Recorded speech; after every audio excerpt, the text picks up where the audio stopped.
The question of how and why the United Nations is the crux of the great conspiracy to destroy the sovereignty of the United States and the enslavement of the American people within a UN one-world dictatorship is a complete and unknown mystery to the vast majority of the American people.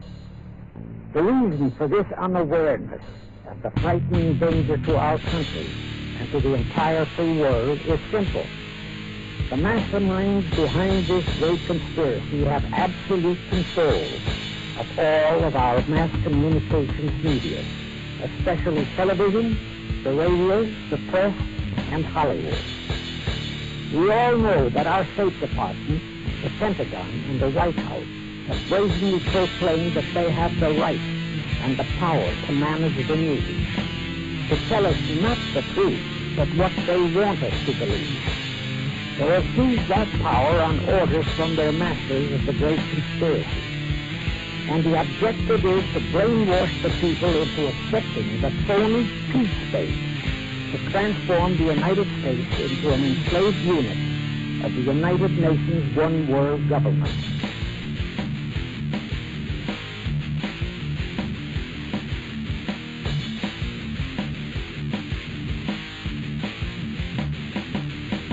You're listening to Black Helicopter Radio on the Antimatter Zone Radio Network. Now, here's your host, Ed Walker.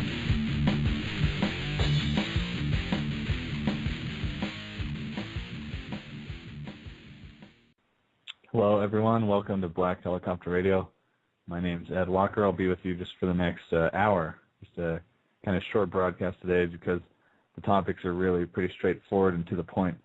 I realize this is the first show I've done specifically on mind control, MKUltra, Project Monarch, and the Sirhan Sirhan assassination of Robert F. Kennedy, and they all really are linked at the hip, so it's pretty specific on what I'm going to be talking about, so I thought an hour should be more than enough just to get to the meat of it all. Currently no longer broadcasting from Seattle, Washington. I just went through a pretty extensive move to Tucson, Arizona, and it was pretty awesome actually because I drove and I got to see all these parts of the country that I normally wouldn't. I drove through northern Idaho, which is gorgeous. I know a lot of survivalist types are up there, which I could completely see why. It's really, really rural. And also saw my family's farm in Idaho, got to drive through Utah. Just the west coast of this blessed land is absolutely incredible. So thank you all for joining me. The call-in number is area code 347-327-9278. And yeah, so let me just go straight into it then. This is almost one of those things that's it's amazing what you can actually verify. I mean, a lot of this is not just a theory. You know, this is not a conspiracy theory. This is really, really provable conspiracy facts. And I mean that. I mean, it's just the amount of documents that we have on MKUltra alone are enough to prove that our governments have been hijacked by a nefarious group of thugs, and they are doing some extremely inhumane and illegal, you know, keep that in mind, things to our fellow civilians and people within this nation and other nations, of course, as well. So it's important to go into it just from that aspect alone. It shatters any sort of paradigm that someone might have that the CIA and all these intelligence agencies are working, you know, for our best interest. And, you know, I want to make it clear, I cover this information, you know, people who hear this oftentimes think, you know, you're being anti-American when you start really criticizing the CIA and all these things, but it's not, I'm not against our nation, I'm against the fact that it's been hijacked by a bunch of the most subversive, the worst subversive criminal element that the human race has ever seen. And we call it by names like the Illuminati or the hidden hand, whatever you want to call it. It's the hidden power structure behind the throne. So that's why it's important to really lay out what MKUltra was, what Project Monarch is, and then give a real example of Sirhan Sirhan, because it's really dark, really nefarious, and I'm sure a lot of you know that. But you know, you can send this to people who are maybe not as initiated in some of this knowledge, because, like I said, this is backed up by some of the most provable documentation you could ever imagine. I mean, it's not a conspiracy theory in the least. And just the things that, I mean, because they destroyed a lot of the records after MKUltra kind of came out. So just think of the things that we know for 100% sure. Just think of all the things we don't know in relation to this. And that's what I'm going to be going into. So anyways, let me just give a little description of what MKUltra is. Is a project in the 1950s and 1960s that the CIA got involved in called MKUltra. They used many American subjects, but also Canadian subjects, which I'll get to in a minute. That's one of the very disturbing parts of it, what they did in Canada. You can look through the published papers and evidence. It's an absolute provable fact that they would administer things like powerful drugs, severe abuse, sensory deprivation, isolation, and so forth. Even things as extreme as electroshock therapy were used.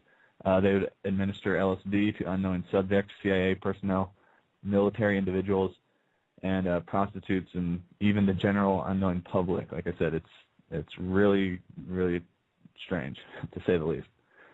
And the supposed goal was not, they didn't, I don't know if I've never seen a document where they flat out say mind control. Well, actually pretty close to that, but they say more. So it was for, it was during the Cold War. It was for supposedly interrogation uses, intelligence gathering, and even just basic torture, this is like the term they use today, enhanced interrogation, which is one of the telltale signs of a illegal, tyrannical government is torture. And the fact that people even argue that it's okay to torture people in this nation is so un-American.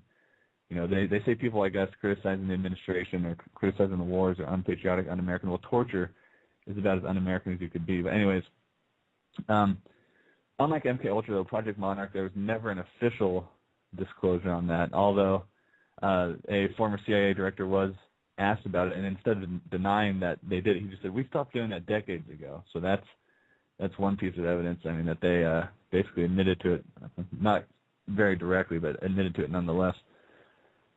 So doing a lot of research on this, researched a lot of individuals who this mind control techniques were done on, and some of those are dead, and the government just basically gets away with it. It's pretty upsetting. But there was one CIA mind control document, and I'm quoting from it, that it says, controlling an individual to the point where will do our bidding against his will. Obviously, if any of you have seen the movie Manchurian Candidate, that's actually, I haven't seen it in years, so I can't, if I saw it now, I don't know if I'd describe it as being accurate, but the ideas, as far as how they actually administer and go forth with the brainwashing, but the ideas in it are very accurate in that they really were trying to create, people to do things that were just against their basic instincts of human self-preservation and morality. See, one myth you got to overcome in this is that people can't be made to do things. The common misconception is that with hypnosis you can't be made to do things that are against your own best interest or your own morality. That is a complete lie, and that's been proven to be true time and time again. People, you look at instances in history of people doing some of the most inhumane, disgusting things, in regards to how they treat prisoners of war, or, in World War II with the concentration camps, or whatever the case may be. People in the right situations can do things that are absolutely against not only their morality and their feelings for other humans, but even against their own self-preservation. In the case of a kamikaze flying a plane into an aircraft carrier, that demonstrates that pretty well. So, and that's just through social conditioning. That's through brainwashing in the military establishment. If you take in effect what drugs and mass sleep deprivation and all these other horrendous things they did to people, it starts to become much more clear that it's very possible that they could get the desired results. So one large aspect of the whole CIA mind control experience was the experiments with LSD. And one individual, Frank Olson, born on January 17, 1910, he was a Army biological warfare specialist employed at Fort Detrick in Maryland, and he believed to have committed suicide in 1953 as a result of depression, but it came out decades later that he had been exposed to LSD and other psychoactive drugs as part of experiments. And that's pretty pretty harsh. His family was clearly pretty upset when they didn't know for decades that he had been administered LSD. And even the people, when they would have people administer these drugs to people, even this is how secret it was. The people that were actually giving these powerful psychoactive drugs to people were often left in the dark about what was to happen. So, yeah, here's just a summary of what happened. Let me just read this. Okay, so, yeah, his specific research work at Fort Detrick Special Operations Division has never been revealed, but he was clearly involved in biological weapons research. He had been assigned as a contact with CIA's technical services staff, run by Dr. Sidney Gottlieb, and that guy played a huge part in MKUltra, and his deputy Robert Lashbrook, regarding experiments with bioweapons, toxins, and mind control drugs. This was the MK Naomi MKUltra program, previously known as Project Artichoke and earlier Project Bluebird, and justified based on claimed Soviet efforts to create a Manchurian candidate. In 1953, actually before I continue, Manchurian candidate, yeah, they show the enemy creating these Manchurian, I believe, if I'm not mistaken, the Koreans. Anyway, some type of enemy, they don't, in the movie they did not, see it as our own government. They displayed it as an outside threat, doing these things to POWs, not an inside threat. That's what makes this all the more disturbing, is this was a, very much an inside subversive threat within our own government. So in 1953, as deputy acting head of special operations for the CIA, Olson, this is the person who has administered the drugs, associated with Dr. Williams Sargent, investigating the use of psychoactive drugs at Britain's Biological Warfare Center at Porton Down. Hence, he was privy to the innermost secrets of the CIA interrogation and biowarfare programs. It starts to get a little more interesting here. Okay. And then here's a quote, Deep Creek Lake was 3 hours by car from Camp Detrick. On Wednesday morning, November 18th, 1953, about a week before Thanksgiving, a group from the SO division, including Vincent Ruitt, chief of the division, John Schwab, Frank Olson, Ben Wilson, Gerald Yonitz, and John Mowinski, drove out to the retreat.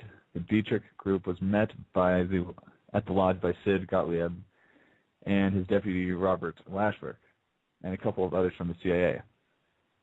And this is where, listen to this part. On the second day of the retreat after dinner, Gottlieb spiked a bottle of Contrail with a small quantity of a substance that he and his TSS colleagues privately referred to as a serum, but which was in fact lysergic acid ethylamide, which is, LSD. So, according to the government's version of events, Olson, who knows how true that is, but anyways, it's confirmed that they did give it to him and he killed himself, so just hear me out on this. But anyways, Olson subsequently suffered severe paranoia and a nervous breakdown. Yeah, being unknowingly given LSD, that would probably do that to you. The CIA sent him to New York to see one of the psychiatrists who recommended that Olson be placed in a mental institution for recovery. This all took place after Olson asked to quit the biowarfare program the week after their retreat. And then he goes on another quote saying, Ruitt was surprised to see Olson at 7:30 in the morning, but asked him in. Olson told Ruitt that he was dissatisfied with his own performance at the retreat, that he was experiencing considerable self-doubts, and that, in fact, he had decided he would like to be out of the germ warfare business. He wanted to leave Camp Detrick and devote his life to something else. And anyways, let's see, yeah. So apparently the CIA claimed that on his last night in Manhattan, Olson purposely threw himself out of the window of his 10th floor hotel room at the Hotel Pennsylvania, which he had been sharing with CIA agent Robert Lashbrook, dying on impact. Obviously, this is going to spawn a lot of conspiracy theories. If he really did kill himself, or if he was killed for simply knowing too much, and maybe they're worried about a whistleblower exposing their sick drug experiments, mind control experiments. But anyways, regardless, we know that's how he died, and we know he was unwittingly given a powerful psychoactive. And I have no issues with saying, in my high school years, I did experiment with drugs and alcohol, and specifically LSD. I did take LSD and mushrooms, and I can assure you that those are extremely powerful. And not knowing that you're given that would make you just a little. I shouldn't laugh, but it's just. I mean, that's absolutely insane to be thinking to be spiked with a program like that. Another individual. This one's clearly very disturbing. Harold Blouser, born 1910, died January 8, 1953, was an American tennis player who died as a result of injections of 450 milligrams of, let me see, I believe it was, let's see, I just need to make sure I know the name of the drug, because when I've looked it up, I heard it was mescaline, but then I also heard, it was MDA, which is the precursor to MDMA, which is, ecstasy. So he was given injections of 450 milligrams of MDA as part of Project MKUltra, and he actually died from it. And once again, his family had no idea that this was the cause of death, and Blauer had no knowledge of the experiment being performed on him, and it was covered up after his death until it was eventually somehow got released, I think either through Freedom of Information Act or some other way 22 years later. Okay, then let's see. I'm trying to find one other example I can give you. This individual actually lived to tell the tale of what they did to him, so it was a little more interesting in regard that he could actually speak on it afterwards. But let's see. I just want to make sure I find the right name here. Yeah, James Thornwell. That's right. The Army engaged in covert field operations overseas. A notorious example is the torture of James Thornwell, a black American soldier in France who is suspected of having stolen classified documents in 1961. And, we'll probably never know the full story on at least 9 others referred to as foreign nationals who were subjected to Army's LSD interrogation. Not only that, they were subjected to some of the worst torture for days on end. But Thornwell, then 22, was first exposed to extreme stress, which included beatings, solitary confinement, denial of water, food, and sanitary facilities, and steady verbal abuse. After 6 weeks, he was given LSD without his knowledge. The interrogators threatened to extend his shattered state indefinitely, according to an Army document dug up later. Even to a permanent condition of insanity, they threatened. In the late 1970s, Thornwell sued the U.S. government for $10 million. The U.S. House of Representatives approved a compromise settlement of $650,000 in 1980, and then he died something unrelated, supposedly. You can never be too sure, though, in 1984 at the age of 46. So, yeah, that's your tax dollars at work, torturing people within their own military and administering powerful drugs to them unknowingly. Anyways, let me go a little bit more into all this because I got a lot of information here on it. Here's a summary of Monarch program. I want to make sure I source a really good article on this. They do it really, really well written at actually secretarcana.com, and which is, I believe, related to the Vigilant Citizen website. And the title is Origins and Techniques of Monarch Mind Control, which is just really laid out. I would recommend it for all of you to check out if you get a chance. Anyways, here's just a quick summary of what Project Monarch was. Monarch programming is a mind control technique comprising elements of satanic ritual abuse and multiple personality disorder. It utilizes a combination of psychology, neuroscience, and occult rituals to create within the slaves an altered persona that can be triggered and programmed by the handlers. Monarch slaves are used by several organizations connected with the world elite in fields such as the military, sex, slavery, and the entertainment industry. And so when it starts going into the history of this all, and one specific individual it goes into was Dr. Joseph Mengele of Auschwitz, and it has a quote from a book here, a book I haven't actually read. I have read one great book on this, by the way. Fritz Springmeier wrote a book, a extremely detailed book called The Illuminati Formula to Create a Mind-Controlled Slave. And Fritz Springmeier, for those of you who don't know, was just another researcher exposing the satanic New World Order. And he was jailed, basically a political prisoner, for some really with some really shady evidence that he was supposedly associated with two guys doing a bank robbery, like just a clear, just a way to shut him up. But the quote I'm reading from is by author Ken Adachi, Mind Control, the Ultimate Terror.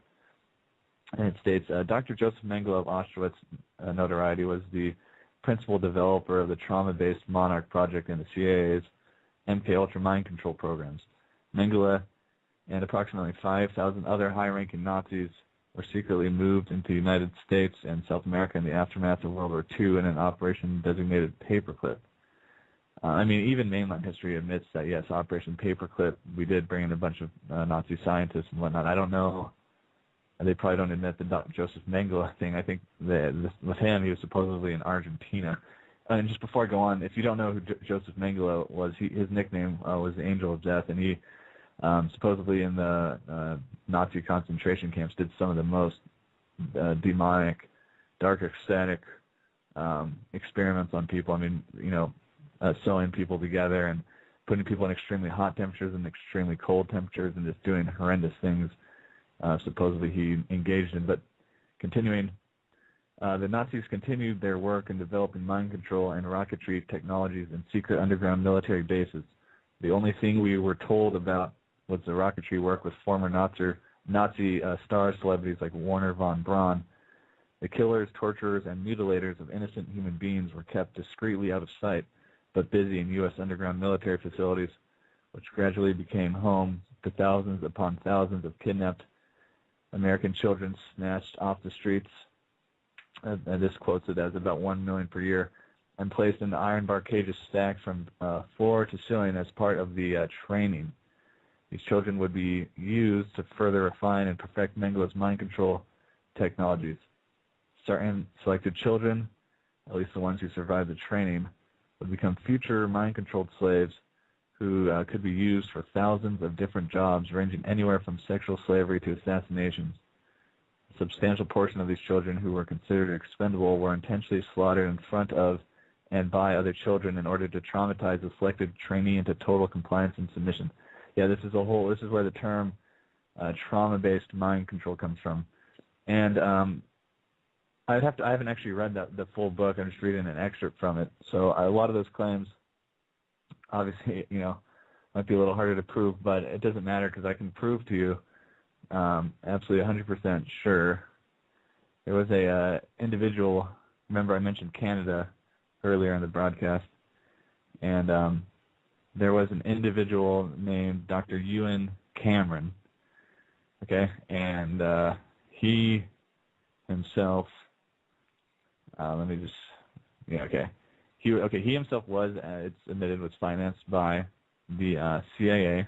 He did experiments on supposed, mentally ill. I say that with quotations in the air because I believe most mental illness is nothing short of just spiritual sickness, something within you that is just out of whack, out of balance, that can be cured through healthy diet, exercise, and positive spirituality. I don't believe in mental illness. I mean, with rare exceptions, only in the exceptions of things like blunt force trauma to the brain, actual brain damage is when I believe in, yes, there are some forms of it, but for the most part, bipolar, depression, even schizophrenia to a large extent, I believe is more of a spiritual sickness that can be cured through organic food and diets and healthy spiritual living. Anyways, Dr. Cameron, he had this sort of psychiatric hospital in Canada, and patients there would go through some of the most horrendous torture and mind control experiments ever documented. And this is completely provable. This is 100% real. So let's see.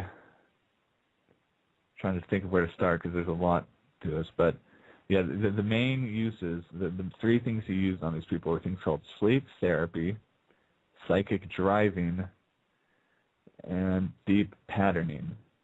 So things like electroshock, destroying, massive, just ridiculous amounts of electroshock on these people.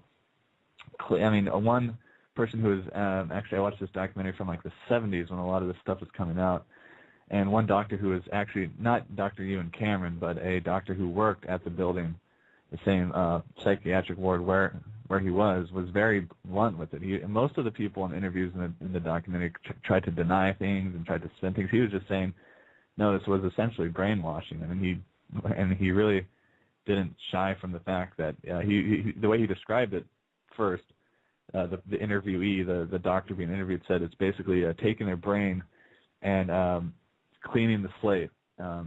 Just listen to this: cleaning the slate and then kind of trying to rebuild them up from there. And then the interviewer, the person from making the documentary, said, so brainwashing. And then the doctor said, yeah, brainwashing. He didn't deny it, so that's a good way of describing it. So they would, use electroshock, massive drugs, destroy memory. They would have them listen to tapes for hours on end.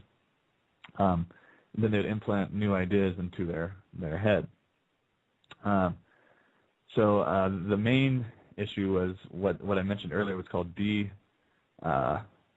de-patterning, which was mass electroshock and tons of sleeping.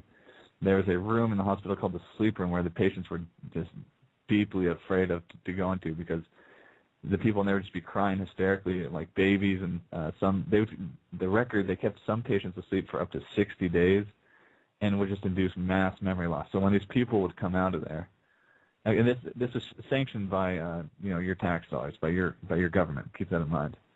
One person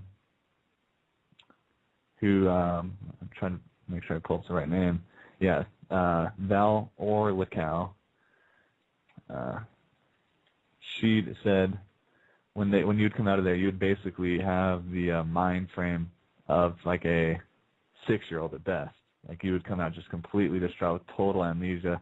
She had total amnesia of what happened prior to her life. Just absolutely almost destroyed her. She said she'd often contemplate suicide and almost did. And when they interviewed her, she seems fairly stable now, which is amazing. It just shows, that's a good point to bring up. But a lot of this is really negative. A lot of this is really dark. But I've never been one to just put my head in the sand and just think if I don't learn about something that it'll go away. So if she went through that, and she went through some of the most traumatic hell possible, and if she came out like seeming like a decent, fairly pretty coherent person, it just shows a lot of us have been damaged through things like psychiatric drugs and through the fluoride in the water and through our environments with all the carcinogens and the GMO foods.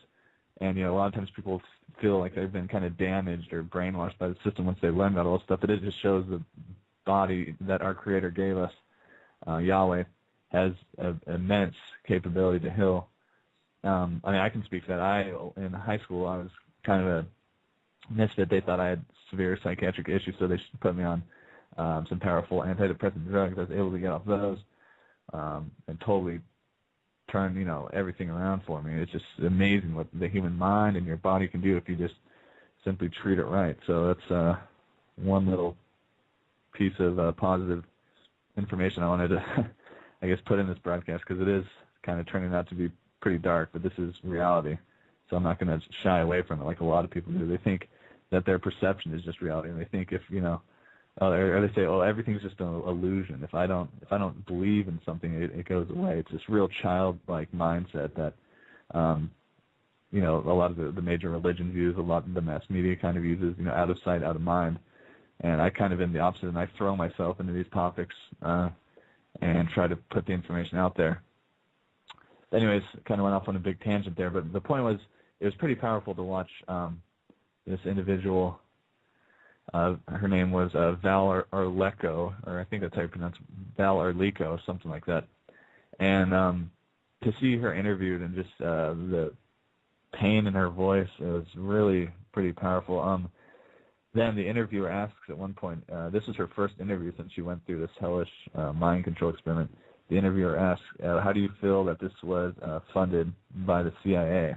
And she just basically couldn't really respond. Absolutely distraught, traumatized. And yeah, it was pretty harsh to watch. But we all know it's not just the mind control stuff. They've given people syphilis. All the evidence points that the powers that be are some of the most dark ecstatic forces the earth has ever seen. judge a tree by its fruits, just look by the actions, never mind how they try to look all noble and what, when you see them on TV and you see Obama trying to act all presidential, just look at what they do versus what they say, and it speaks volumes. Anyways, yeah, one thing that's important to use when they would do these mind control experiments, it would be like mind control cocktails. I mean, just any one of these things could be very powerful in itself in regards to hypnosis, sleep deprivation, drugs, the abuse, sensory deprivation. Any one of those can be very powerful, can just absolutely destroy your mind. So just think when they would take these subjects and they would submit them to all of the above, I mean, because they were looking to create this mind-controlled slave, and they claimed it was a failure, and that's why they say, oh, we supposedly canceled it, but that's just a complete lie. And as I'll get into in a few minutes, I think I can prove that pretty well with the case of Sirhan Sirhan, the mind-controlled assassin who took out Robert F. Kennedy. So, I mean, of course, you can't believe a word of what these liars say. Only reason any of this stuff came out was due to, the fact that I guess the higher courts still, to a certain extent, sometimes have to play by the games, and some through Freedom of Information Act and such. Some of this, enough to make a very disturbing case, was released, but still pretty limited. So we just got a taste of what they're doing, and just from that alone, no theorizing, just from facts alone, you paint a really disturbing picture. So never mind all the things we don't know. So anyways, earlier I mentioned The Manchurian Candidate, and that movie is pretty interesting. Actually, pretty good movie if I remember right. But it's kind of, just like we know with 9/11, with alien flicks and all that, movies are much more than just fiction. I mean, movies are absolute conditioning, and one reason they're powerful in that sense is because when a person watches a fictional movie, they're not really on guard. People, when they're reading a news report or seeing some obvious advertisement or something of that nature, a lot of times they might be a little bit more critical. Some people aren't critical thinking at all, but when you see a news report, you'll be a little more critical. But people, when they watch fiction, I mean, they're just relaxing. It's just good entertainment.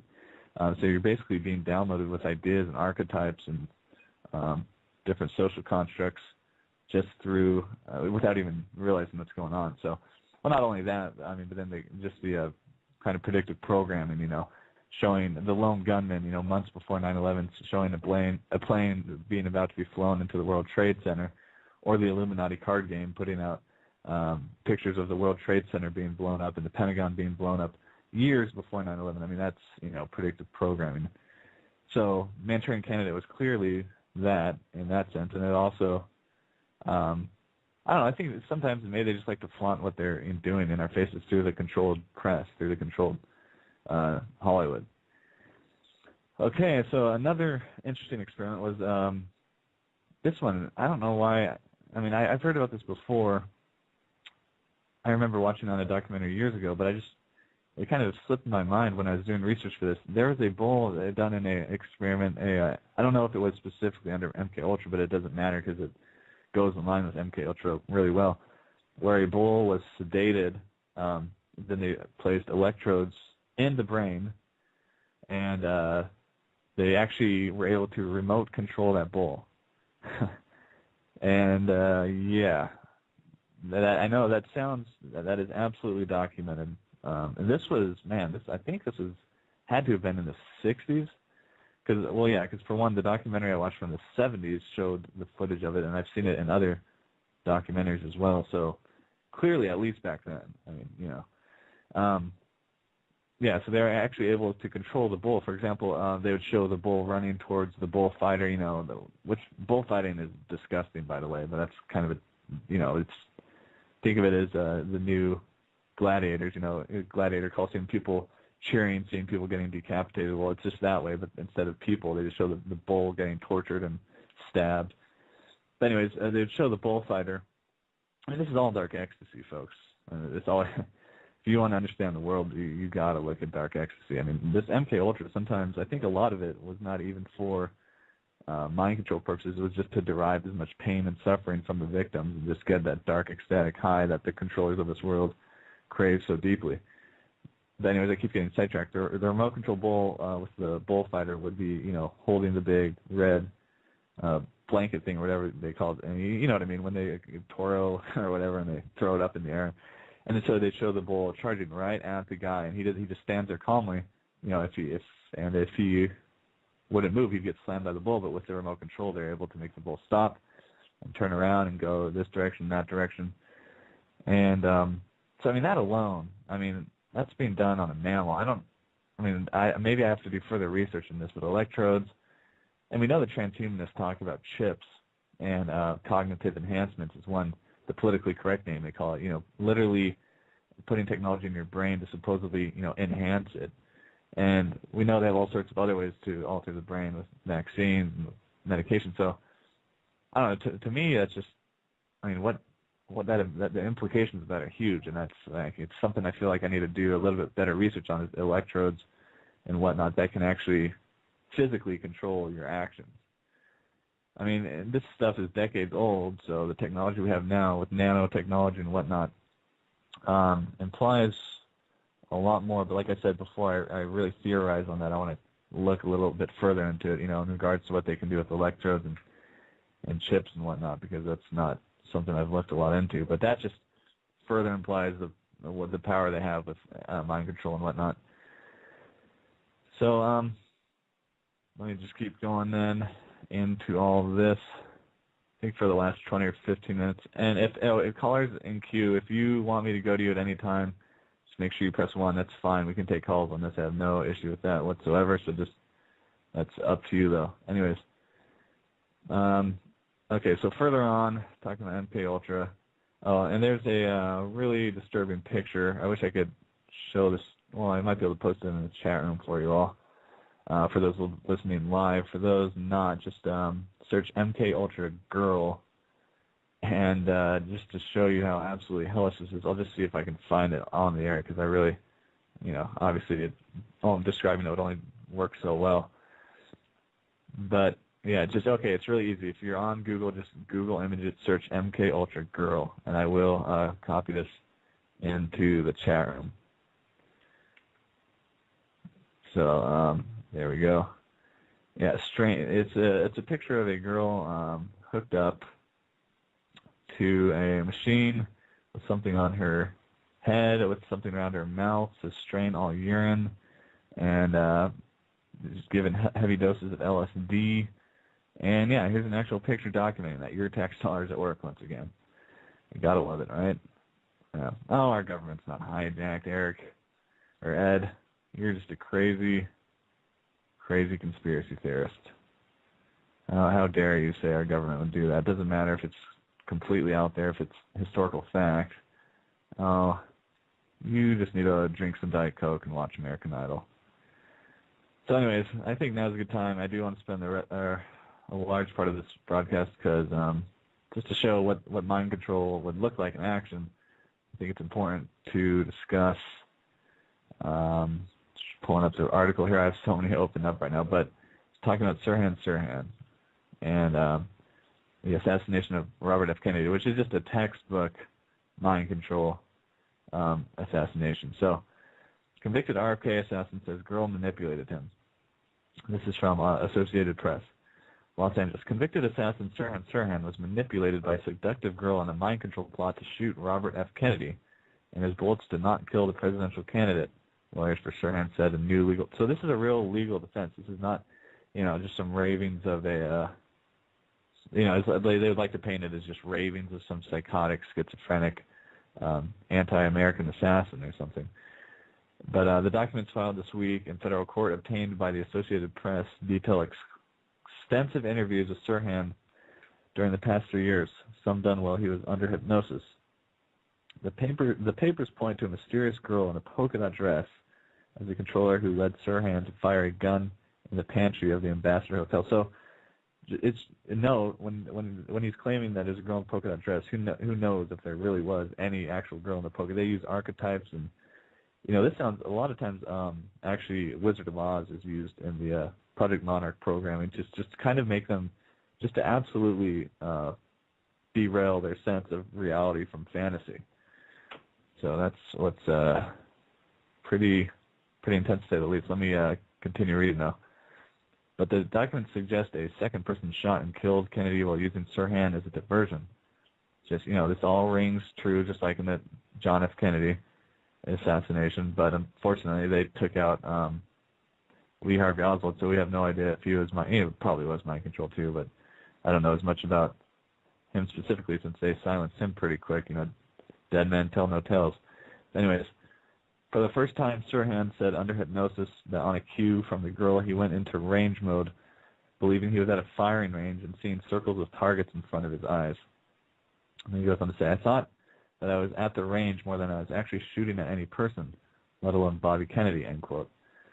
Sirhan was quoted as saying during interviews with Daniel Brown, a Harvard University professor and expert in trauma, memory, and hypnosis. He interviewed Sirhan for 60 hours with and without hypnosis, according to the legal brief. It goes on to say, the story of the girl has been a lingering theme in accounts of the events just after midnight on June 5th, 1968. That was the date when Kennedy was indeed killed. Anyways, just after on June 5th, 1968, when Kennedy was gunned down in the hotel pantry after claiming victory in the California Democratic presidential primary. And it does report witnesses talked of seeing such a female running from the hotel shouting, "We shot Kennedy." That's pretty bizarre. So who knows? It could have been well, you never know with this mind control stuff because it's so bizarre, so distorted from reality. So apparently there was a polka-dotted girl seen shouting, "We shot Kennedy." It just gets stranger and stranger. And through the years, Sirhan has never shied away from the claim that he has absolutely no recollection of shooting Kennedy. And, of course, when he says that, well, that's because he's guilty. He's just trying to say he's not guilty. But, I don't know. He's been in prison that long. He probably knows he's not getting out. And as I'll go into further, just evidence that, yes, he was mind-controlled, demonstrate that he could very well be telling the truth. But, he really thinks that he was completely under hypnosis and absolutely no memory of that. So here's another quote of him, though. And this is him in regards to the polka dot dress girl. "I'm trying to figure out how to hit on her. That's all I can think about," he says in one interview cited in the documents. "I was fascinated with her looks. She never said much. It was very erotic. I was consumed by her. She was a seductress with an unspoken unavailability." And that's another thing in regards, sexual abuse and, kind of tapping into people's, it's one of your most primal instincts is, human sexuality. That's just one other way that they control these mind control slaves. Okay, and then continuing on, Sirhan maintained in the hypnotic interviews that the mystery girl touched him or pinched him on the shoulder just before he fired, then spun him around to see people coming through the pantry door. Quote, "Then I was on the target range." A flashback to the shooting range. "I didn't know that I had a gun," Sirhan said. So, basically, he's not denying he was there with a gun, but I'll get more into a second that, this is their MO. Just like the John F. Kennedy assassination, there is some, physical evidence, through physics that the shot that killed him was unable from the angle he was at. Like I said, I will get into that, I guess, in 1 second. So let me just skipping through a few of this article. I don't want to read the whole thing. Okay. Yeah, so let's see. Other portions of the motion being brought forth by the defense of Sirhan alleged suppression of ballistics evidence and autopsy report and claim ineffective assistance of counsel. It contends previous lawyers for Sirhan accepted from the start that he was the lone shooter, settled on a defense of diminished capacity, and did not seek other avenues of defense. And then this is where it goes into the other aspect of it. During the trial, Sirhan tried to convince to killing Kennedy with 20 years of malice, a forethought, but the judge rejected that blurted statement. Then a large portion of the new documents seek to prove that the bullets that hit Kennedy came from a different direction than the spot where Sirhan was standing. And the papers do not name any other possible shooter, though. So, anyways, that's the news article on it. It should also be noted, one thing that makes this even more bizarre as Sirhan Sirhan became a registered Rosicrucian. Okay, that's just another interesting tidbit of information I found out. And if that's not enough for you to make this that much more strange, Sirhan Sirhan asked for a copy of Helena Blavatsky's The Secret Doctrine whilst in prison. That could very well either be part. I mean, that would not surprise me in the least if that was a part of the actual mind control. I mean, that is a demonic manual, to say the least. That is a Luciferian book, that openly Luciferian. That is the foundation of much of what we call the New Age movement. Whether you like it or not, I mean, it's undeniable. So, and I know that offends some people, but it's true. And the fact that Sirhan Sirhan was reading that raises just that many more questions about him. Another thing that kind of paints a picture of mind control, his journal entries were absolutely bizarre, convoluted text, sentences not making, and which is absolutely another demonstration of mind control. Before the show, I actually on Facebook was getting in the conversation about Jared Loughner and the shooting here where I am in Tucson, Arizona, which my sister happened to be across the street right after it happened, which is kind of scary, but she saw the aftermath. Anyways, I think I've told that before, but we were talking, and I said, yeah, I think mind control in that is another likely story. First off, it appears Jared Loughner, the supposed assassin in the Gabrielle Gifford shooting, posted videos on YouTube, which, just like the Sirhan Sirhan writings, very convoluted, very kind of abstract, just kind of like stream of consciousness, but in a really hard to understand way. And he actually mentions mind control specifically. He was obsessed with mind control. He would talk about mind control being the use of grammar, through the control of language, controlling our minds, which is a concept, kind of an Orwellian concept to an extent, controlling the words and the language to make us incapable of resisting them. But I mean, he believed in a literal mind control through the use of grammar, which is not something I've done a whole lot of research on, but I mean, there's interesting implications in that. But it's more all of these things. He was telling friends before the shooting that he was essentially detached from reality. He would say, like, look, the sky is orange, and just like really weird statements, and just really also he was supposedly taking a lot of psychoactive drugs, like salvia. That's right, the powerful, which is a legal herb, which is extremely powerful. If you don't believe me, watch videos on YouTube of people smoking salvia, and he was supposedly doing that on a daily basis. I can't even imagine. So sometimes you got to wonder, mind control. I mean, there's mass mind control too, which would be propaganda and public relations. But I mean, it's now with technology and everything. You got to wonder if they would maybe even have to, really get you in their custody, strap you to a seat, and start injecting drugs in you. I mean, who knows the capability they have now? I mean, they've proven with electronic waves and subliminal messaging they can influence us. And this is getting a bit more theoretical, but it's just me kind of hypothesizing the possibilities. And in regards to Jared Loughner, I mean, all signs, yeah, MKUltra was very likely with him. I actually went to the same school as him, same community college. I knew people who knew him, and he worked with a friend of mine at Peter Piper Pizza. And then also I found out just yesterday by talking to my old friend here in Tucson who went to the same school as him. And he didn't know him personally, but he knew his classmates. They would call him Creepy Devil Boy. And that guy definitely was, even like I said, even if with no military intervention, I mean, he was tapping into some demonic forces. And I think demonic spiritual forces in work with the satanic Illuminati we have now is what would construct the ultimate mind control slave. And those satanic forces, being the secret doctrine by Helena Blavatsky in concert with the CIA mind control. These people are very, very dark, and we know their obsession with occultism just through the things like sacred geometry and the layouts of the Capitol, the obelisk, clearly the money. So this stuff is actually not far removed from the occult at all. And we know their obsession with symbols, and they use all the symbols in mind control as well.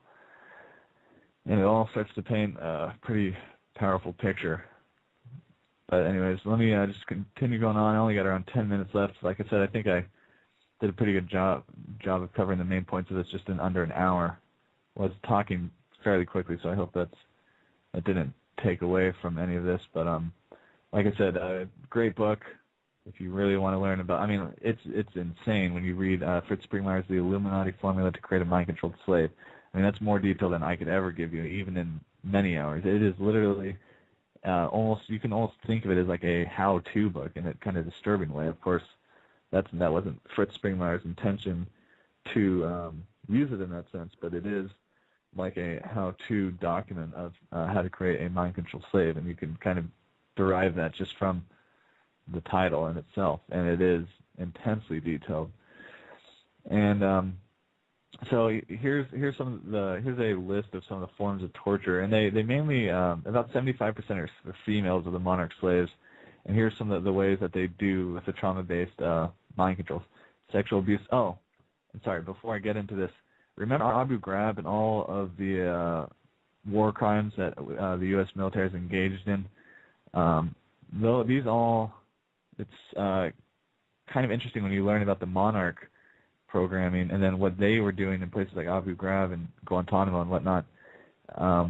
They're very similar. So the media just painted that as torture, but who knows? They could have been really engaging in some serious mind control. Making some more mind controlled CIA acid Al Qaeda's to do some more false flag terror possibly. But anyways, here's some of the torture used in Project Monarch programming. Sexual abuse and torture. Okay, sorry, but it's amazing when I'm reading this list and how much this is all being done in black sites by the military-industrial complex, by the Illuminati. It's just okay. I'll try to go through it without interrupting. But sexual abuse and torture, confinement in boxes, cages, coffins, etc. Like I said, this is all the torture that they admittedly do. Restraint with ropes, chains, cuffs, etc. Near drowning. Oh, what is that? Oh, that's right, waterboarding. Oh, yeah, simulated drowning. Extremes of heat and cold, including submersion in ice water and burning chemicals. That's what Joseph Mengele did, the angel of death. Skinning, only top layers of the skin are removed and victims intended to survive. Spinning, blinding light, electric shock. Some of these are so harsh that I almost hesitate to read them, but I think I have an adult audience for the most part, so I think you guys can handle it. And besides, when you keep in mind when I'm reading all this, I'm not here to freak anyone out or be super negative. I mean, we have the power within us, the connection to the creator of the universe to fend off all of this. So they'd use forced ingestion of offensive body fluids and matter, such as blood, urine, feces, flesh, etc. Hung in painful positions or upside down. Hunger and thirst. Sleep deprivation, they seem to love that one. Compression with weights and devices. Also sensory deprivation, drugs to create illusion, confusion, and amnesia, often given by injection or intravenously. Ingestion of intravenous toxic chemicals to create pain or illness, including chemotherapy agents. Limbs pulled or dislocated. Application of snakes, spiders, maggots, rats, and other animals to induce fear and disgust. This one's very disturbing. Near-death experiences. Commonly asphyxiation by choking or drowning with immediate resuscitation. Formed to perform or witness abuse, torture, and sacrifice of people and animals, usually with knives. Forced participation in child pornography and prostitution. Snuff films often are created by these Illuminati scum. Rapes to become pregnant. The fetus has often been aborted for ritual use, or the baby is taken for sacrifice or enslavement. Spiritual abuse to cause victim to feel possessed, harassed, and controlled internally by spirits or demons. Desecration of Judeo-Christian beliefs and forms of worship. Dedication to Satan or other deities. Abuse and illusion to convince victims that God is evil, such as convincing a child that God has raped her. Surgery to torture, experiment, or cause the perception of physical or spiritual bombs or implants. harm or threats of harm to family, friends, loved ones, pets, and other victims to force compliance, use of illusion and virtual reality to confuse and create non-credible disclosure, like really associating Alice in Wonderland, for example. Like I said, a lot of that's pretty harsh, and hopefully I didn't make any of you sick just simply reading that, but, turning our head away is not, going to do anything about it. Anyways, I have a caller on the air, area code 617. You're on the air. Hi, Ed. Thanks so much. Janet from Gloucester. Hi, how are you doing? I'm doing okay. You're really doing a good job. This is a very painful subject, to have to talk about, and you're doing it very well. It's neutral, and I've been reading about this stuff for years, too, and I have a friend who's really into that. He keeps sending me emails, and most of the time I can't read them, but everything you've said is what I've read, too, and one thing that was interesting, I was in New Orleans way before 9/11 with a young girl, and we went on a ghost tour, and I thought, oh, this will be really cool. And unfortunately, we went to this house that they started to describe how haunted this place was, because the woman who was from Haiti, I think, and her husband, who was, I think, a German doctor, tortured slaves, hooked them up to things, and when they finally broke in after years of all this horrible stuff going on, the people were like, they were chained to stoves, and all African American slaves, they were chained to stoves, and they just said, we're fine, it's the people in the attic, and they were doing the Mengele stuff, and they wound up escaping to Germany and became, these invited guests of Joseph Mengele, and it's just amazing that this stuff is still going on, and it's sprinkled throughout our society. We can find out about it, but everybody keeps turning away, and God, just everything you've done a really nice job, so I appreciate it. Yeah, thanks. And one thing, a lot of this sounds far-fetched to people, but it's absolutely, you can confirm it with, like I mentioned, Abu Ghraib, like a lot of the things I listed are absolutely being done, and that's just torture. So in regards to mind control, of course, they would use it in that regard too. So, it's well documented, and it gets even worse. There's literally things that are so bad that I did have to withhold some saying.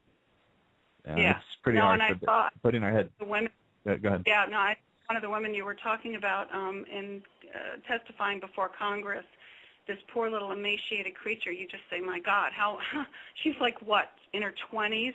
And you just think, she can't last. How do you survive that? But the one hopeful thing I will say is that I think we are very adaptive. We are very adaptive creatures, and I think it's how we're still here. It's a miracle. Yep. I don't understand it, and All it's very painful. Sorry, going to have to burst in. Only got 20 seconds. Thank you for calling, Janet. Great points. Yeah, we are very adaptive. We can get past that. Anyways, hate to cut you off like that, but I will talk to you soon, I'm sure. Anyways, everyone, I'll be back next Tuesday at the same time, 7 p.m. Pacific, 10 p.m. Eastern. Thank you all for joining me. BlackHelicopterRadio.com, BlackHelicopterRadio@yahoo.com.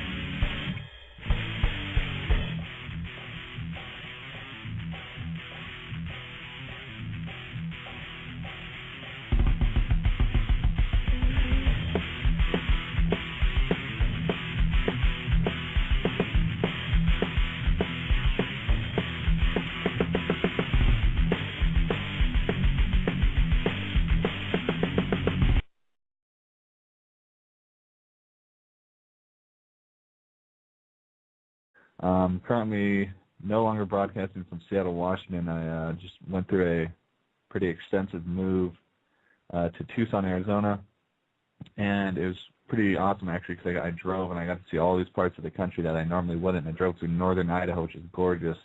I know a lot of survivalist types are up there, which I could completely see why. It's really, really rural. And also saw my family's farm in Idaho, got to drive through Utah. Just the west coast of this blessed land is absolutely incredible. So thank you all for joining me. The call-in number is area code 347-327-9278.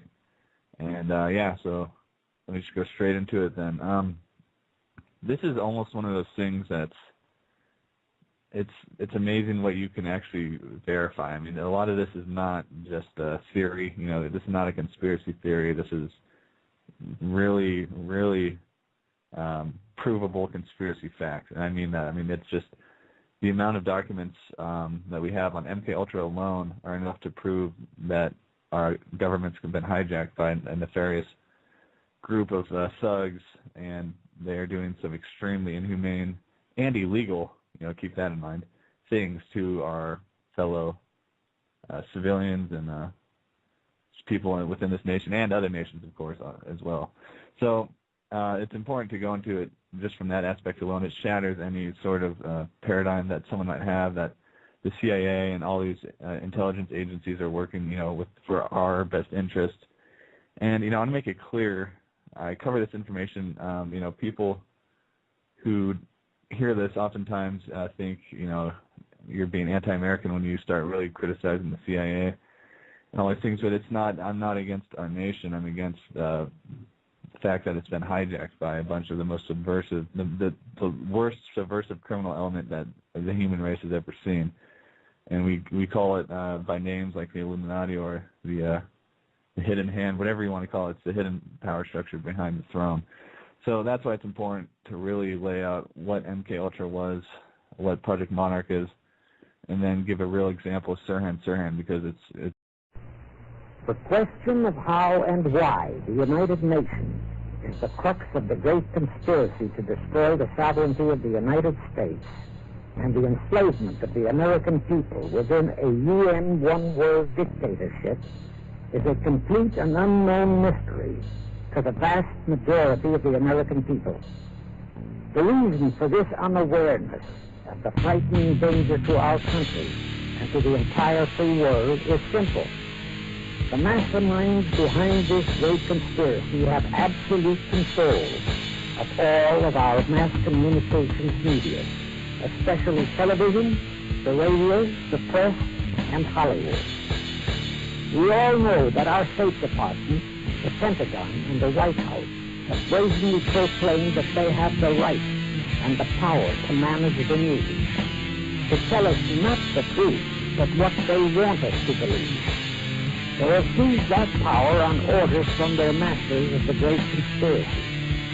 And the objective is to brainwash the people into accepting the phony. It's really dark, really nefarious, and I'm sure a lot of you know that. But if you can send this to people who are maybe not as initiated in some of this knowledge, because, like I said, this is backed up by some of the most provable documentation you could ever imagine. I mean, it's not a conspiracy theory in the least. And just the things that, because they destroyed a lot of the records after MKUltra kind of came out. So just think of the things that we know for 100% sure. Just think of all the things we don't know in relation to this. And that's what I'm going to be going into. So anyways, let me just give a little description of what MKUltra is. Is a project in the 1950s and 1960s that the CIA got involved in called MKUltra. They used many American subjects, but also Canadian subjects, which I'll get to in a minute. That's one of the very disturbing parts of it, what they did in Canada. You can look through the published papers and evidence. It's an absolute provable fact that they would administer things like powerful drugs, severe abuse, sensory deprivation, isolation, and so forth. Even things as extreme as electroshock therapy were used. They would administer space to transform the United States into an enslaved unit of the United Nations one world government.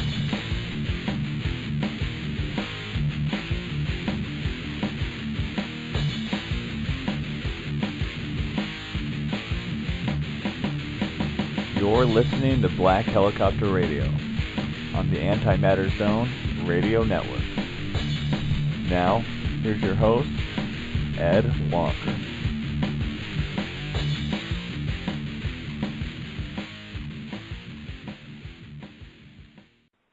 Hello, everyone. Welcome to Black Helicopter Radio. My name's Ed Walker. I'll be with you just for the next hour. Just a kind of short broadcast today because the topics are really pretty straightforward and to the point. I realize this is the first show I've done specifically on mind control, MKUltra, Project Monarch, and the Sirhan Sirhan assassination of Robert F. Kennedy, and they all really are linked at the hip. So it's pretty specific on what I'm going to be talking on. So I thought an hour should be more than enough just to get to the meat of it all.